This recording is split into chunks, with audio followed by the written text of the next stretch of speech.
What is it that's steering Milton on its eastward track directly towards Florida? Well, for the most part, it's the upper level winds, and while those winds are relatively light right now over Milton, we do expect those winds to pick up Milton and eventually accelerate it to the east across the Florida peninsula.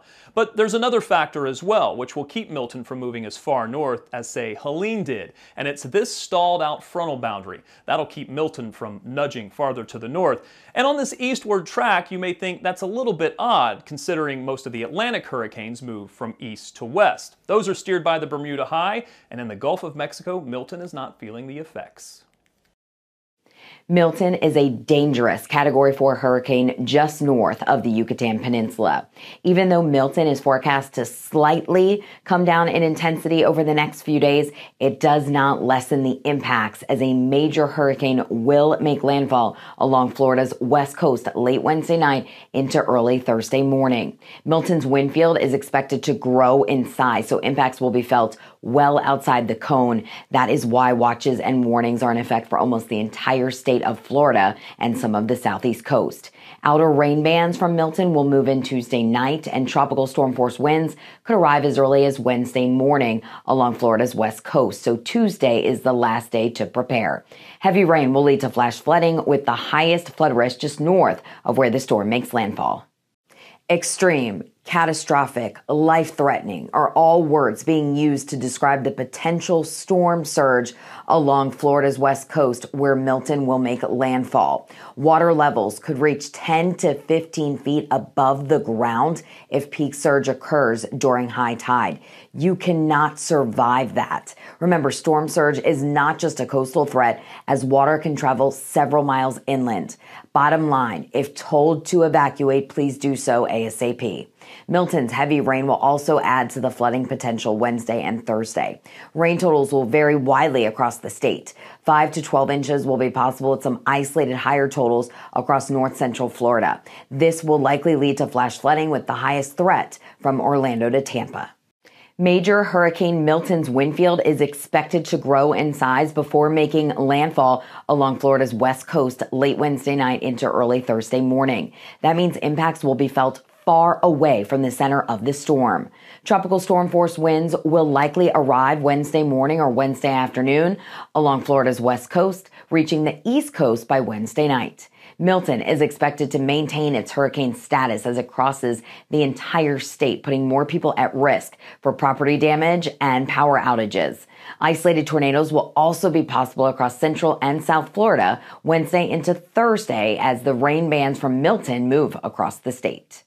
Here from the hurricane hunters flying around inside of Milton. We saw a pinhole eye forming overnight last night. That's usually the sign of a rapidly strengthening hurricane, and that's what we got. It is now officially a major hurricane, a Category 3 with winds of 120 miles per hour. So there it goes. You can see the little symbol switch over. This is a loop, and it goes from 1, 2, then eventually to Category 3 strength. And now you can really see this little pinhole eye. That's what's developing overnight last night. That pinhole eye means these winds are really wrapping around and strengthening, and that is what we've been seeing. And now we do have a major hurricane with Milton, 120 mile per hour winds. The pressures have dropped to 954 millibars. Now, some of the modeling suggests this could ramp up to a Category 5 storm. So this is going to become a very powerful system. It already is. It's going to continue to track off to the, right now to the east-southeast, but eventually it'll make a northeast turn and head up towards the peninsula of Florida. Now, the official forecast path track calls for a Category 4 storm with winds getting up to 145 miles per hour, but it does show some weakening right before landfall because some dry air is likely to get wrapped into it. Unfortunately, though, because it's going to get so strong, it's not going to have enough time to wind down a whole lot. In fact, it'll likely still be at least a Category 3 at landfall. Now, that landfall, the spread on the forecast is still pretty wide, so we're still trying to get some more details on exactly where it's going to make landfall, and that'll be super critical, especially to Tampa Bay. That is really going to be the most critical part of all of this, because this is obviously a major population center, and they haven't been hit by a major hurricane in more than 100 years.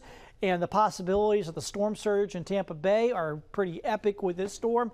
If it makes sort of the a path that goes pretty much near Tampa Bay or just to the north of Tampa Bay, they could be seeing storm surge in excess of 12 feet. Now, they saw 6 feet during Helene, and that caused major issues. So double or more is a very real possibility. And once again, there is a lot of population in and around this area that has never experienced a major hurricane. They've been brushed, but they've never taken a direct impact in more, or at least more than 100 years. So folks that are living there have never been through a direct hit of a major hurricane.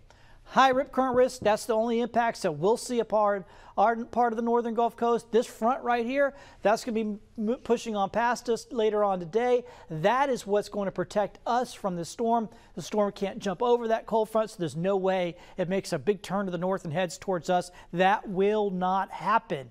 All right, just not going to happen. It'll hit the west coast of Florida. There's still, once again, a pretty wide spread along the west coast of Florida, but that's where it's headed. Temperatures for us today, it's going to be nice, but it'll be hot, near 90 this afternoon. We're out ahead of the front today, so we still get up to around 90 this afternoon. Then this evening, really pleasant. Temperatures dropping back off into the 70s, so a nice night if you got some things to do here after work. And look at this long-range forecast for us. I don't know, kind of a little bit of a guilt complex for us because, once again, another major hurricane making landfall to our neighbors to the east, and here we are. And we're going to have beautiful weather. We're going to kind of glide into fall. It's not like a big dip. It's not like we're going to go off the edge of a temperature cliff here next couple of days. It still stays pretty mild, pretty warm in the afternoons in the mid-80s. The mornings, though, will be super pleasant. The humidity is going to be way down. It is going to be really nice. Then the afternoons will eventually come down to the low 80s as well. So kind of like gliding into fall. Beautiful weather, though, for us all week long. Lots of sunshine and really great conditions on our part of the Gulf Coast. Looking in, here is the 3D satellite. The 3D really gives us a good look. I like to see this as a meteorologist, taking a look at these 3D imagery just because it kind of helps really see like what's happening in the structure of the storm. And what we've seen overnight last night was a pinhole eye form. In other words, a very small eye. Now, because the storm has a small eye doesn't mean it's weak. In fact, it means the opposite. It means it's really wrapping up, and we're seeing some very strong winds. It had a 9 millibar pressure drop in 1 hour. That is incredibly fast, rapid intensification with this system. So this is an ugly one, folks, and it's going to be tracking its way eastward across the Gulf of Mexico and headed for a west coast of Florida landfall. Oh boy, they just updated this. Just so we're getting intermediate updates from this. And this one just, I just saw this one just came in. Now up to 150 mile per hour winds. Now a Category 4 storm, another major pressure drop. So every time the hurricane hunters go in there and they fly around, they just keep finding this thing just rapidly. This is intensifying at a rate that I don't know if we've quite seen before. I'm going to have to go back and kind of look into that because this one has really intensified overnight last night and into this morning. 150 mile per hour winds, only a few miles an hour away from being a Category 5. Looks to be almost certain to be a Category 5 strength. We'll get a new update here on this forecast path soon, too, as well. You can see they have it listed as a Category 4 for the next, day and a half, but obviously it's going to be doing some fluctuations with its intensity as it heads over towards Florida.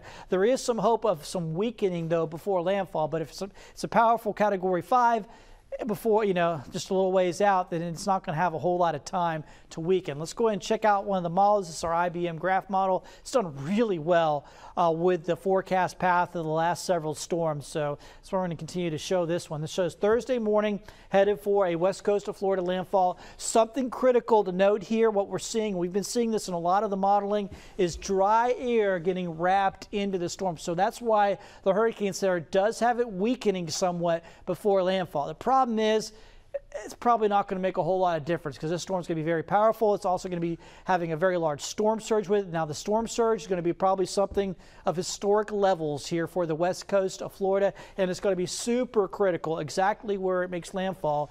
It goes in a little bit south of Tampa. Tampa will be spared, but other spots to the south will get hit hard. If it goes in Tampa Bay or just north of Tampa Bay is going to see a storm surge like it's never been recorded before here in this area. So once again, this is going to be obviously a terrible situation for the folks in West Florida. Basically, there's I-4. It looks like it's going to basically travel up I-4. So not only Tampa will get hit hard, but I mean, Orlando's right here. Orlando will get hit hard as well, maybe even Daytona Beach on the east side of Florida. But probably the worst of it's going to be right where it makes landfall. And here's from the National Hurricane Center. This is Tampa Bay, and that purple is 12+ feet. I mean, we could be talking as much as 20 feet of storm surge. They had 6 feet during Helene, and that caused widespread issues. Double, triple that is easily possible with this storm. So once again, just a nightmare scenario setting up for the Tampa Bay region. High rip current risk, that's the only thing that we're going to be seeing out of this. We have a cold front dropping down. That's what's going to force that storm to the west. It can't jump over this cold front, so that's why it will not be headed into our area. There's no risk of it turning northward and heading towards us. Today, we're out ahead of the front, so our temperatures are going to be pretty toasty, up near 90, but it's a sunny day. It's a pretty day. It's a quiet day here for your Monday. Quiet as well as we head into the evening. No problems here. If you got something to do after work, looks really good as we head into the evening. Here's your 7-day outlook. Like I mentioned earlier, we're going to kind of glide into fall here. We're not going to see a big dip, but we are going to be seeing slightly cooler temperatures over the next few days, lower humidity. It'll feel pretty comfortable. The mornings will be just absolutely fantastic. The evenings will be fantastic. Gets a little warm in the afternoons, but still pretty nice. Lots of sunshine and dry conditions. And, you know, once again, we'll be getting basically beautiful weather up here, while folks to our south are going to be dealing with that major hurricane making landfall. Checking out the satellite, of course, we are keeping an eye on, this is Milton. It's down into the southern Gulf of Mexico right now. You can see it's got a small eye. It's a smaller storm than Helene. That's good in the sense that it can't spread damage quite as wide, but bad in the sense that small storms can spin up very fast, and that's exactly what we anticipate with this one. It's going to be going into major hurricane strength. The forecast, though, is for some slight weakening just before landfall. 100-mile-per-hour winds. It is a Cat 2 storm. I'm moving to the east-southeast at 8 miles per hour. It's eventually going to make a northeasterly turn. You can see Category 4 strength. Some slight weakening just before landfall, but regardless, it is going to be a powerful storm when it hits the west coast of Florida. It's still a pretty wide spread with the forecast cone, and that is going to be really important for Florida. It's going to make it really challenging as well for the evacuation orders here in Florida, trying to figure out exactly who to get out of the way, because wherever this makes landfall, obviously the storm surge is going to be epic and they are going to want to get folks out, but it's going to be a pretty wide area and it's going to be very difficult to figure out exactly where to post those evacuations. So that is what they are going through today in Florida. It's going to be a very bad situation for them. Once again, though, for us, we're not going to be impacted by this. We're going to have beautiful weather this week. I have a front pushing on down, and we're going to be on the other side of the front. There is the storm. This is the Graph IBM model. This one has done a very good job with the last few hurricanes of tracking where exactly they make landfall. This one's actually done better than some of the other models, so this is why I'm going to be showing this one a lot. There it is. This is midnight going into early Thursday morning, and here's Tampa Bay, and you can see the storm making basically a beeline for near Tampa Bay. Even if a slight push to the south of Tampa Bay would save Tampa Bay from the worst of the impacts, but obviously a direct hit or something just to the north of it would give them massive storm surge in and around Tampa Bay, and obviously that is a huge population center, and they have never experienced a major, well, at least it's been more than 100 years since they've experienced the landfall of a major hurricane in the Tampa Bay area. They've been brushed a lot of times, there have been a lot of close calls, but they haven't had a direct hit in more than 100 years. And there it is. It's not, like I said, not as big as Helene, but big enough to cause major issues along the west coast of Florida. So here's that spread in the models. Like I said, it's a pretty wide spread, and boy, that is going to be really important for the folks here along the west coast, which one of those exact tracks plays out. So we still have some uncertainties in the modeling here, basically because of the timing of the cold front that we're going to have coming through our area. Only impacts that we see: high rip current risk next several days. If we can keep folks out of the water, we will be doing good. There's the cool front that's providing us the protection. It's north of us right now, so we're pretty warm today, but things cool off a little bit in the coming days. So we still get near 90 this afternoon, mostly sunny skies. It really turns out to be a nice day for us, just a bit on the hot side across our area. Then look what happens in the coming days. Mid 80s, low 60s in the morning. And then later in the week, we get even a little bit cooler as we drop off in lower 80s. But you can see for us, no rain, lots of sun, really beautiful conditions, kind of a transition here between summer and fall as we see our temperatures gradually cooling off in the coming days and looking really, really nice. We're scared. I mean, this is nothing that we've experienced before. I've been out here my whole life, born and raised. I've never seen any storms like this come through here. We are just hoping that our island can take it.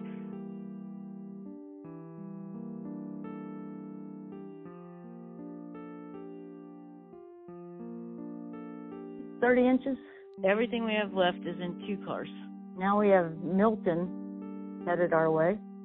And I kind of want to say, leave the doors open at this point. I mean, homes have been moved off of their foundations, and big businesses have actually just succumbed to all of the water and sand that was displaced from Hurricane Helene. Now a second evacuation.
Will be uninhabitable for weeks, if not months. This is going to be a monstrous storm making its way across the Gulf Coast, but as it does continue to push inland, one of the impacts that we'll see right here in Central Florida will be how breezy the winds are going to be. We'll start to see the wind speeds pick up Wednesday in the morning. By Wednesday afternoon, that's the time frame in which you should have all of your preparation done, because you'll be about 12 hours away from landfall. And as that eye comes on shore, here in Central Florida, we'll have extremely gusty conditions. Wind speeds could be upwards of 90 miles per hour surrounding that eye, that tight circulation. So Category 1 force winds across Central Florida with a scattered risk of any severe weather threats.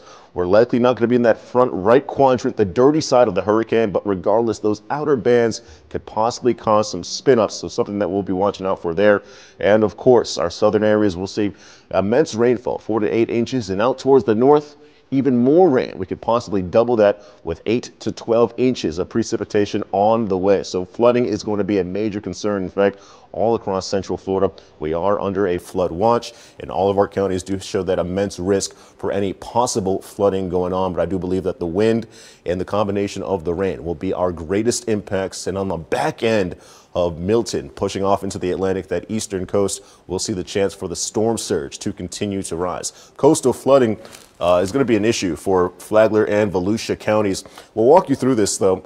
hour by hour, frame by frame, in which we could time out the winds, which will bring that storm surge to the Gulf Coast, then eventually the East Coast coming up. But you see the wind speeds picking up on Wednesday in the afternoon. Tropical storm force winds gusting of 35 miles per hour or greater in Polk County. So that's why we want to say have your preparations done well ahead of time, because the winds start to pick up Wednesday in the afternoon. Now we're up to 50 miles per hour by Wednesday night. And you see that Milton will be making landfall late Wednesday night and across your early morning hours on Thursday. And take a look at this. Here's the eye. Outside of the eye, we've got winds upwards of 90 mile per hour gusts, and inside that eye, the winds could be even greater. So you want to make sure you're inside. Remember, you want to run away from or hunker down from the wind, run away from the water, and we'll have water flowing all across our coastlines, even throughout the day on Thursday, with that storm surge warning in place across Flagler and also Volusia County, where wave heights could be anywhere between 3 and 5 feet. So we'll walk you through the timeline. Wednesday afternoon, the squalls start to increase. Winds are picking up. We mentioned that we'll see those tropical storm force winds of 35 miles per hour or greater by Wednesday night. Now we have hurricane force winds moving onshore, and throughout the day on Thursday, as the hurricane shifts towards the east, offshore on midday, wave heights are going to increase. So our beaches will see the possibility of coastal erosion, also rough seas and rough surf conditions, where we'll see that storm surge rise between 3 and 5 feet. So dangerous conditions still exist here in Central Florida. Take this time, use it wisely, and get prepared, because we're less than 48 hours away from landfall. But stay with us here on WESH 2, because we have more news coming up after the break. Backups along I-75. So here we go. We're seeing people leave certain areas in anticipation of Hurricane Milton, especially in the Tampa-St. Pete locations where evacuations are underway near the coastline. Take a look here. This is I-75 northbound, right around mile marker 326. This whole area, that's near Wildwood, Sumterville locations. Now, we've been seeing evacuations all morning long and just steady delays. Now, there was a crash in Sumter along I-75 northbound near mile marker 324. The right shoulder was blocked, and then this really added to those slowdowns. There are mandatory evacuation orders for coastal areas and low-lying areas. They've already been issued in Hernando, Pasco, Hillsborough, Manatee, Sarasota, and Charlotte counties. All of the toll roads there have been suspended in Central Florida, West Florida, and Alligator Alley. Now, right here in Central Florida, I wanted to take a look outside of our studios. I'm just messing around here with my traffic clicker. It's a little slow going, but this really is where we're seeing the slowdowns. I-4 right now, if you're heading into downtown, into the metro, working today, things are looking. Fuel at some of our different stations. And if you are in the city of Orlando, you can park your car in one of the parking garages for free starting tomorrow. All fees will be waived starting at 6 a.m. This applies for the following garages. The big one there on Central Boulevard, the Jefferson Street garage, the Library garage, Orange County Administration garage, and this is only for your car. You can't bring your boat or any trailers, and all cars have to be removed by noon on Friday. This is a great resource, Annika, because a lot of the older homes in and around the downtown area don't have garages, so people don't have a place to keep their car protected from the elements. Yeah, that's very true, Sheldon. Sunrail, by the way, is suspending service beginning today. It is expected to stay closed along its 61.5-mile railway through at least Thursday. Brightline will cease operations between West Palm Beach and Orlando starting tomorrow. Right now at Orlando International Airport here, you can see a lot of people trying to get out ahead of the storm's arrival. Officials say all airport operations will stop at 8 o'clock tomorrow morning because of Milton. Officials say MCO will operate again once the storm passes and they can figure out whether there is any damage that they need to address. So yeah, keep in mind that if you are trying to get out, double check with your airline before heading to the airport. It's been a very difficult time for a lot of people in the state of Florida to have a major hurricane come. Not even 2 weeks ago that we got hit with Hurricane Helene. You never want to have to go through that again, but you certainly don't want to have to go through it on the heels of less than 2 weeks after getting hit by a Category 4 to potentially have another major hurricane that's going to impact some of the very same areas. And just a few weeks after Helene hit Florida as a major hurricane, the Sunshine State is facing another one. Milton is still hundreds of miles away, but expected to make landfall on Florida's west coast. And so you're within 36 hours of those conditions. So that's all it is. It's just now we're inside of that window, right? So all of central Florida now within 36 hours. I want to show you, this is minute by minute. Every frame is 1 minute, 1 minute satellite imagery, and we're seeing a new eye starting to peek out on Hurricane Milton. It's a bit weaker this morning because it essentially built a new eye wall, collapsed the old one, and is growing in size. Look for the storm system to get stronger over the course of the day today, okay? Hurricane hunters are inside investigating, and as a matter of fact, both the United States Air Force and NOAA aircraft just punched the storm, and I'll show you, this is the wind speeds off of the Air Force Hurricane Hunter, and they found at least winds gusting to Category 5 speed, okay? So very clearly we may already be starting an upward trek. That is forecast from the National Hurricane Center, okay? Expected to get up to 160 mile per hour winds today. Then as it starts to lift closer to Florida, it starts to feel a little bit of wind shear from a cold front north of us and weaken a little bit right up to about landfall, making landfall as a Category 3 storm with 125 mile per hour winds, crossing over Florida, more than likely around high Category 1, low Category 2 over top of the metro, and then coming off the shoreline with winds of about 80 miles an hour. So that said, today is the day to finish your preps. We have a medium confidence on our overall impacts. Tomorrow morning, any last second stuff you need to do, but after that, it's getting into storm mode because tomorrow afternoon, evening, and overnight, that's when the hurricane moves our direction. So that said, Marquise, let's talk about some of those impacts. One of the big ones is flooding. Yes, not just across the coastline, but even inland. We'll see the opportunity for flash floods widespread all across central Florida. In fact, every one of our counties is under this magenta shaded polygon where flooding is going to be expected. Of course, it will be more immense across our west coast here, with the storm surge possibly being uninhabitable for weeks, if not even months, when Milton does make landfall. We're talking about a storm surge that could be anywhere between 10 and 15 feet. So that's above a story, nearly 2 stories of storm surge rushing onto the coast. But here in central Florida, we've had a saturated start to the month of October. Numerous cities are above in a surplus for rainfall accumulation. So any rain that we're dumping down on top of that could potentially lead to some flash floods. As we take a look at the timeline, I want you guys to be locked in by noontime tomorrow, because 12 hours from that could possibly be landfall. We're expecting landfall anytime between 10 o'clock on Wednesday, maybe 2 o'clock in the morning on Thursday. So those overnight hours, we'll see Milton come on shore, and throughout the day on Wednesday, conditions are going to ramp up, and they will be the worst overnight when the sun has already set. So here's a look. We're taking you county by county right now, and we'll continue to do so as the show goes on. But across Polk County, this is where we could see some of the fastest winds. With that new 8 o'clock advisory, we have a new track, and that does push the eye across Polk County. And inside that eye, wind speeds are going to be above Category 1 strength. Gusts could be up to 90 plus miles per hour. And then on top of that, we have the rain that we talked about, which could lead to some additional flooding. 4 to 7 inches of precipitation. As you head further north, well, the rainfall could be even greater. Here's Sumter County with max gusts of 90 miles per hour, but take a look at the rain. 5 to 8 inches locally. We could have rainfall accumulation reports of 10 plus inches of precipitation, so that could definitely lead to some flooding concerns. And as we head east across I-4 into Seminole County, rainfall not as significant, but still enough to produce flooding conditions. 5 to 8 inches with max gusts of 80 plus miles per hour. We'll continue to take you county by county, though, coming up next time I see you. Most of the gas stations here in Pinellas County are out of gas. This is a look at the Chevron in the city of Seminole. This is in Pinellas County. You can see no more gas, and there's bags over the gas pumps. And also many of the businesses, including the Chevron, are boarded up. But this one is open this morning for people needing those last minute items. I'm only a couple miles away from Madera Beach, and this is an area where people are still cleaning up all that debris from Hurricane Helene. A family I spoke to this morning that lives just down the road has lived here for 30 years and told me this storm and these evacuation orders are no joke. Don't take any chances. You know, it's not worth it. It's not worth your life taking chances like that. I know we're right here, we're on high ground, and we've, as I said before, we've been very lucky in the past. but you just don't know. And this looks like a direct hit so far.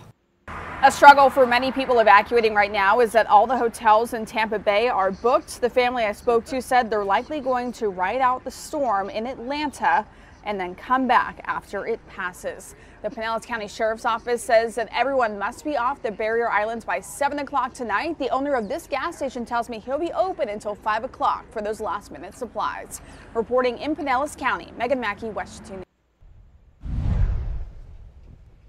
This sandbag location at Bithlo Community Park wasn't supposed to open till 9, but it did about 2 hours early, and you can see people showed up here right away. There's a sand pile over there, lots of people filling up, and then to the right over here there's another pile, and you can't really see it right now because there's so many cars blocking it in that you can't see that pile itself. Now again, this is one of 6 locations throughout Orange County. This will probably be the last chance for people to come out and get these sandbags before the storm starts hitting in Orange County, and I talked to some of the folks out here about what they're worried about.